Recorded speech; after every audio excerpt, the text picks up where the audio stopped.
komardarja nga krahu tjetër. Me njerë për këtë pas publicitetit.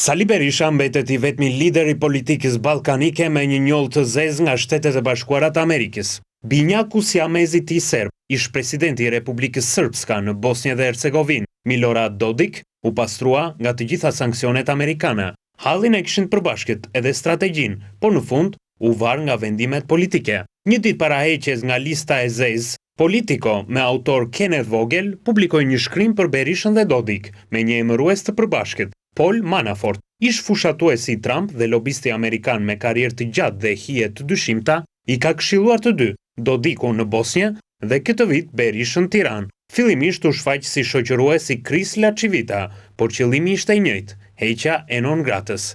Politico shkroi se Manafort është me shumë eksperiencë në afrimin e liderëve të padëshiruar nga Shtetet e Bashkuara të Amerikës me shtëpinë e bardhë, por në rastin e Dodik shkruan se këto përpjekje mbetën pezull muajin e kaluar, kur Dodik bëri disa lëshime për një vendim gjykate që kërkonte shkarkimin e tij nga posti I presidentit. Edhe pse Dodik vazhdoi të deklaronte se konsideronte veten ende president, gjatë një vizite në Rusi, ai shpalli kandidat për president një aleat të tij, gjithashtu në sankcione amerikane si kandidatin e preferuar të partisë për zgjedhjet e parakoshme të muajit të ardhshëm. Dodik, ky politikan I konsideruar destabilizator për rajonin nga Shtetet e Bashkuara, po njoftonte se po tërhiqej nga politika.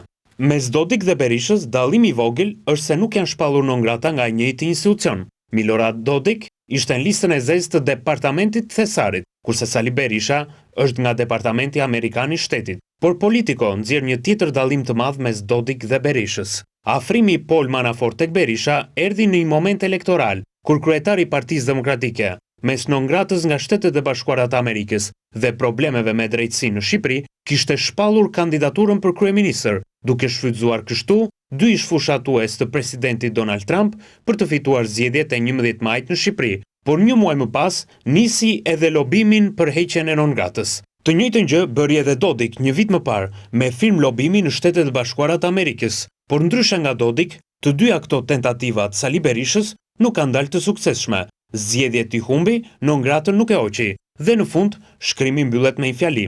Zyrtarisht kontrata midis Partisë Demokratike dhe Lachivita mbetet aktive, por mbetet e paqartë nëse Berisha, tashmë 81 vjeç, do të tentoj edhe një herë për të bërë kryeministër. Pra Dodik u largua, non grata ju hoq. Ai është ofruar edhe Berishës kutia e artë për t'u larguar nga politika në këmbim të heqjes së non gratës, ndoshta kjo është edhe arsyeja pse non grata e tij vijon të qëndrojë.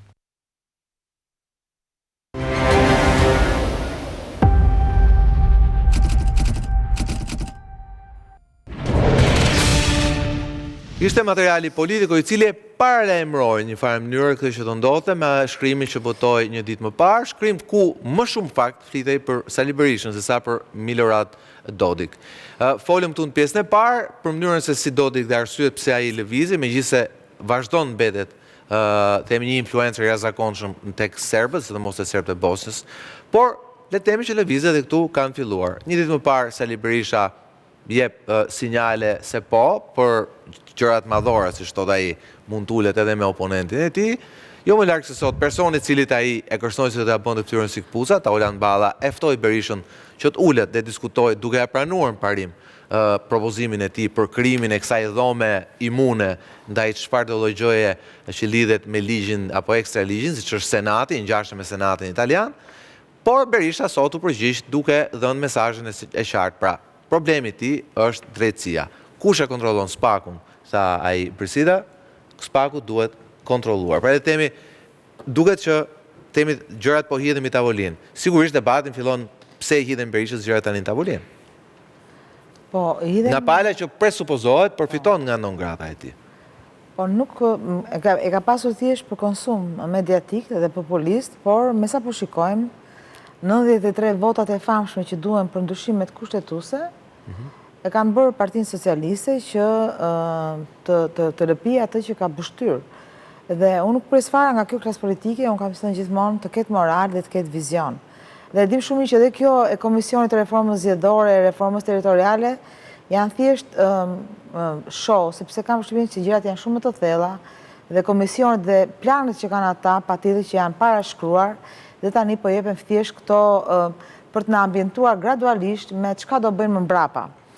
Sa për Komisionin e Reformës Zgjedhore është një ironi e madhe sepse ne jemi antarë të OSBE-Odirit që në kohën e Ramiz Alis. Ne kemi 35 vjet që 91-shin që ne jemi antarë të OSBE-Odirit. Rekomandimet që ndir OSBE-Odiri janë thjesht këshilluese, nuk janë urdhëruese.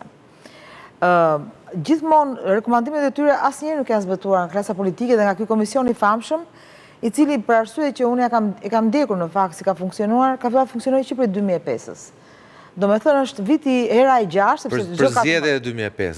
Më përpara, po për zgjedhjet e 2005-s. Po për zgjedhjet e 2005-s është krijuar, është bërë si rutinë që gjoja mbas zgjedhjeve, këta mblidhen dhe nuk bëjnë asgjë.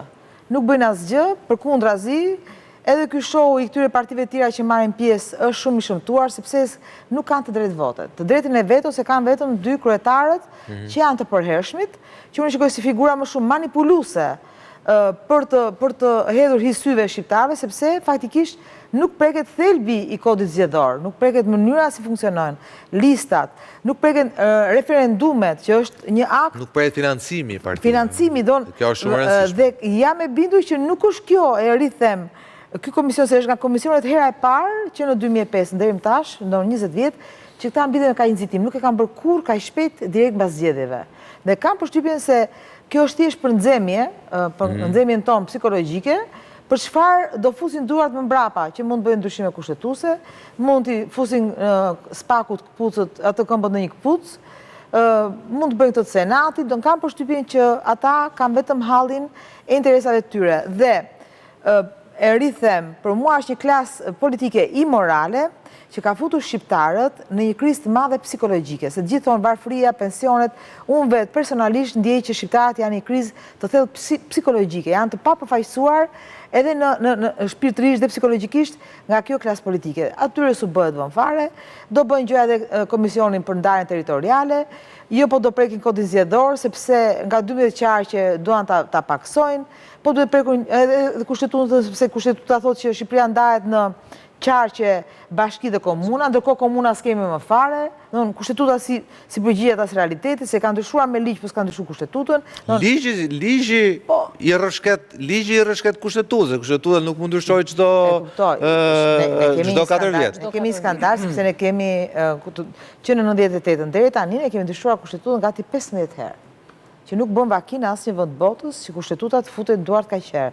Mund të ndryshuar vetëm 2 herë për gjëra serioze, që ka qenë reforma ndresi 1 dhe nuk e di për çfarë ka qenë e dyta, kërkoj ndjes. Asgjë më, vetëm që kur jemi bërë për të parë me kushtetut, 98, se mos harrojmë që 98 kemi pas as kushtetut. Por tani në fakt, me sa shikoj unë, kjo e Komisionit të Reformës Zgjedhore është thjesht një sebeb, po të shikosh dhe kryetarët, ti e kupton që është thjesht mulliri vjetër i Bukës, por që ka ndryshuar emrin e Arseta, si e shikon këtë klimën e re temit